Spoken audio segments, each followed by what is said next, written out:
You pray, you hope, you dream, but nothing changes. Everything stays still, and you start to wonder, has God forgotten me? But it's not Allah who is late. It's you who refuses to move forward. Because the truth is, the sky only waters the seeds that have been planted. You're asking Allah to grow a harvest that you never sowed. You're asking for barakah over an empty field. Allah does not bless inaction. He blesses movement. He blesses effort. The Prophet Muhammad didn't wait for revelation to change the world while sitting in a cave. He came down, he preached, he walked, he suffered. And then he saw the light of Allah transform the darkness. You too must walk before the sea parts. You want blessings to fall, but you refuse to open your hands. You want your situation to change, but you won't step out of it. You cling to ease while calling upon greatness. But there is no light without fire, no strength without struggle. And each day you remain stuck is a delayed answer. It's not Allah's silence. It's your soul's refusal to rise. Accept this painful truth. Praying without action is like screaming without a voice. And Allah does not listen to whispers of pride disguised as lazy waiting. You want to be blessed? Then move, even if you tremble, even if you doubt. Because barakah descends where there is sincerity and movement.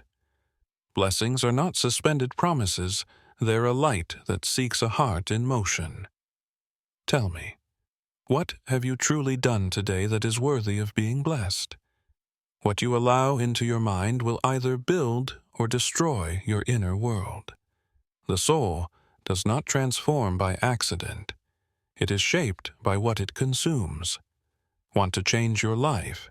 Start by changing what you listen to, what you read, and who you give your ear to. Your mind is a garden. If you plant doubt, anger, or mediocrity, do not expect to harvest peace.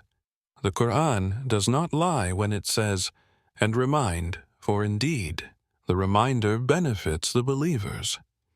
Surah Ad-Dariyat 51-55. But if your heart only bathes in voices of doubt, gossip, and falsehood, how will you hear the reminder when it comes? You cannot pray for faith while feeding your soul with things that extinguish the light. What you allow in becomes a mirror, and sooner or later, that reflection will shape you. The greatest chains are invisible. They're called habits, distractions, associations. You say you want to get closer to Allah, but you walk among those who flee His light. How can you run toward the light when your friends pull you toward the shadows? Even the Prophet, whose heart was purified by Allah Himself, chose carefully who surrounded him. Change is not a miracle that falls from the sky. It is a daily decision. You want to renew your mind? Then start by uprooting the bad seeds. Pick up your phone. Look at what you watch. Pick up your books. Look at what you're learning. Pick your company. Look at who is speaking to you. Your heart is a sanctuary, not a trash can. The real question is not, why am I not progressing? But rather, what am I allowing in that's holding me back? Allah placed within you a spirit capable of elevation, but you must give it wings. There comes a moment when everything in you wants to give up. Your heart becomes heavy, your vision blurry, and your prayers feel like they no longer reach the heavens. You look around, nothing changes. You try, you pray, you wait, but silence continues. And in that silence, Shaitan whispers, Allah doesn't hear you anymore. But it's not true. That silence is the test of time. In Allah's book, every victory is preceded by a wait. There is a time for everything under the sky.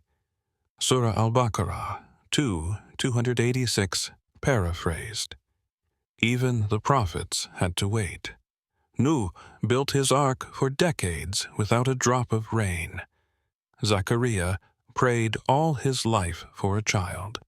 And you want results after 2 days of patience? Waiting is a mercy. It's in winter that the tree grows its deepest roots.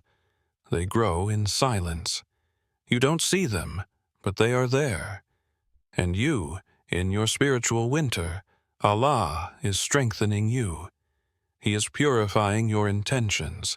He is shaping you in the unseen.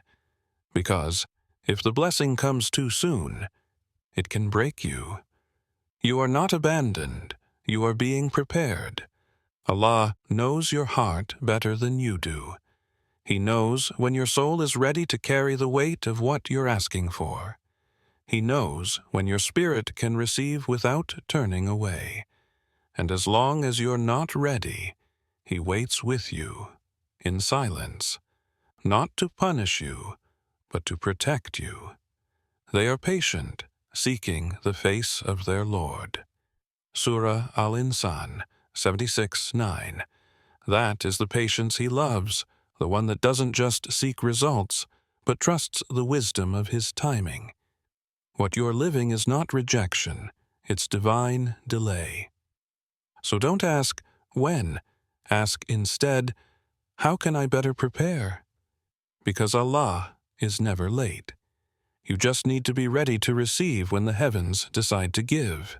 There are wounds you no longer speak of, pains you've hidden under automatic smiles, tired silences, and mechanical prayers. You keep going, but part of you is still bleeding, and every time someone hurts you, it's the same buried pain that resurfaces. You think time will heal what you refuse to confront, but time alone heals nothing. It's awareness, acknowledgement of your pain, and internal work that birth true healing. Bitterness is a slow poison.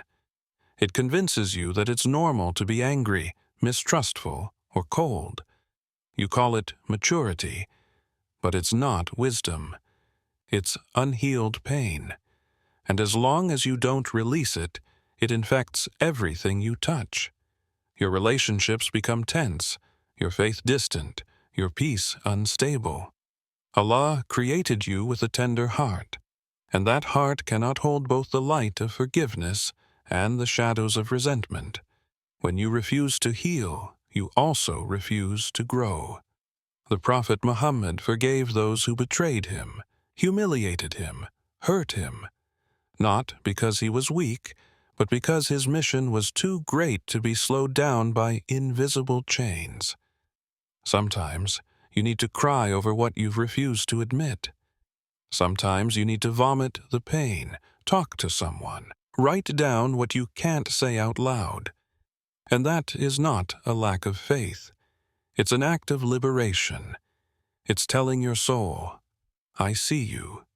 I don't hate you for being hurt, but I want you to heal. Those who forgive people, Allah loves the doers of good.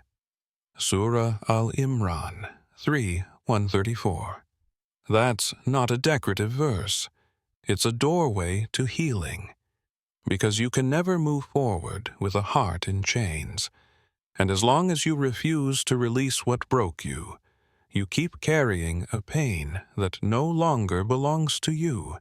So, tell me, what are you still carrying that Allah has already allowed you to lay down? You say, that's just who I am. You say, I can't change. But is it really you, or the version of you shaped by pain, fear, and habit? What you call your personality is sometimes just a poorly healed response to a past you never dared to face. And yet, Allah gave you the power to rewrite yourself, to transform your being through will, faith, and choices. You're not fixed, you're moldable, you're capable. The Quran reminds us, "Indeed, Allah does not change the condition of a people until they change what is within themselves." Surah Ar-Ra'd 13:11. You want a new life? Start by changing the inner paths your soul takes every day. You want peace, but you feed your heart with judgment, anger, and irritation. You want love, but your mouth hits harder than your hand. You want respect, but you refuse to humble yourself before truth. Don't hide behind the excuse of, "I'm just being real." It's not about keeping it real if your truth destroys others. It's not about not letting people walk over you if that means crushing those who love you. The prophet who had every reason to be harsh, was the gentlest. And that wasn't weakness, it was greatness. You can change your words, you can change your reactions, you can change your habits, you can relearn how to walk in the light. That's not betraying your essence, it's returning to your purest version, the one your soul recognizes, but your ego silenced. It won't be easy. Some days you'll fall. But every effort toward goodness is seen by the one who knows the secrets of hearts, and every step toward sincere change is a victory against Shaitan. You want a blessed life? Then start by purifying the foundation, and ask yourself this simple question. If Allah is watching you right now, do your natural reactions please Him? Or are they just proof of a transformation you've delayed for far too long? What you're losing today is not a punishment. It's a purification. Allah never removes without purpose. He clears the path to what He has prepared for you, but you cling to what was. You want to move forward while carrying the weight of the past, dead relationships, toxic attachments, failed projects. You think it's noble to hold on to everything, but often it's just resistance to growth. Sometimes Allah takes away what you loved, not to make you suffer, but to wake you up, to teach you that you cannot depend on what changes, dies, betrays, or collapses, because everything that is not Him will eventually leave you. And when that happens, don't look at the emptiness. Look at what He's preparing to replace it. The prophet buried his children, was rejected by his people, saw his companions die. But never did he say, "Why me?" He would say, "O Allah, make me content with your decree." Spiritual maturity begins the day you understand that loss is not the enemy of faith, but its noblest test. You cannot pray for a new version of your life while refusing to let go of the old one. There are things Allah has already taken away. Why are you still chasing them? Why are you looking back when the future is calling? The answer is not in what you lost, but in what you're becoming. And to become, you often have to be emptied. Yes, it hurts. But that pain is a spiritual cesarean. Allah is pulling from you what you thought was essential. To birth something you don't yet understand. He doesn't want your comfort. He wants your elevation. And you cannot rise while still holding on to what weighs you down. Maybe what you're living right now is the final chisel strike before the masterpiece appears. Maybe this loneliness, this heartbreak, this disappointment were the only tools that could turn your gaze upward instead of all around. So cry if you must, but walk, move forward, and say, Ya Rab, I trust you even when I don't understand, because Allah never removes without rebuilding. And if He emptied you, it's to fill you with something better. If this message touched your heart, then give it a sequel. Subscribe so you don't miss the continuation of this transformation your soul deserves.